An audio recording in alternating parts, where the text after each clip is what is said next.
एक सटीक रूपक, पतंग की उड़ान। अब इस पूरी जटिल बात को आसानी से समझने के लिए आइए एक पतंग का उदाहरण लेते हैं। ये सच में एक परफेक्ट एनालॉजी है। इस विचार पर गौर कीजिए। जब पतंग आसमान में ऊंची उड़ती है तो वो अचानक कई मोड़ लेती है और आसमान की विशालता में मिली नई आजादी का पूरा आनंद लेती है। ये बिल्कुल राहु की तरह है। पतंग की ये महत्वाकांक्षा होती है कि वो उस पूरे आसमान को नाप ले, उसे जीत ले। ये उस नशीली चाहत को दिखाता है जहां कोई बंधन नहीं है, जहां आत्मा बस ऊंचाइयों को छूना चाहती है और हर रहस्य को जान लेना चाहती है।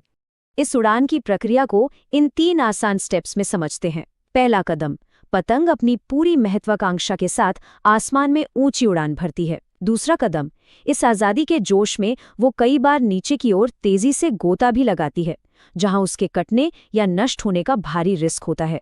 और फिर आता है तीसरा और सबसे अहम कदम, जहां पतंग उड़ाने वाले की कुशल उंगलियां बड़ी सावधानी से डोर को खींचती हैं।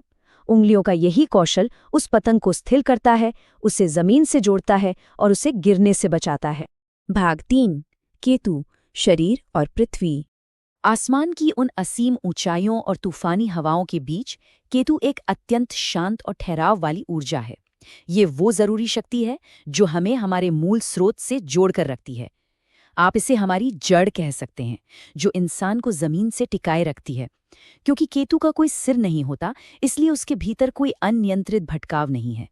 उसे इस बात का बहुत गहरा एहसास रहता है कि उसके पैर हमेशा जमीन पर टिके रहने चाहिए।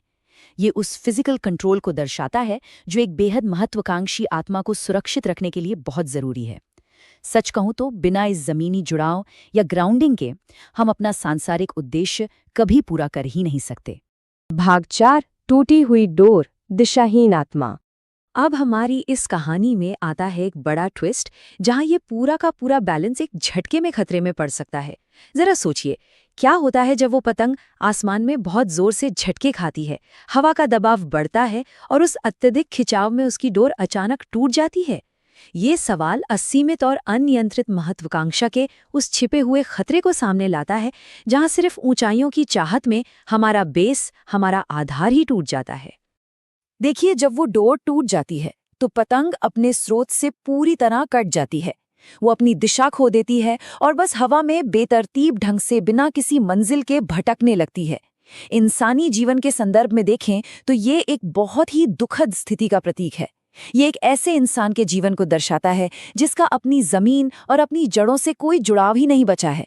एक ऐसी आत्मा जो ऊंचाइयों पर तो है, लेकिन बिना किसी दिशा और बिना किसी आधार के पूरी तरह से भटक चुकी है। यहाँ डोर हमारी आत्मा का प्रतीक है और उसका टूटना मतलब जीवन के अर्थ का ही टूट जाना। भाग 5, परम संतुलन, 2 शक्तियों का तालमेल। तो इस सब का सबसे महत्वपूर्ण निष्कर्ष क्या है? जीवन का असली अर्थ किसी एक छोर को चुनने या किसी एक को छोड़ देने में बिल्कुल नहीं है, बल्कि इन 2 महान शक्तियों के बीच एक परफेक्ट तालमेल बिठाने में है। जीवन वास्तव में उस डोर की एक लगातार चलने वाली यात्रा है।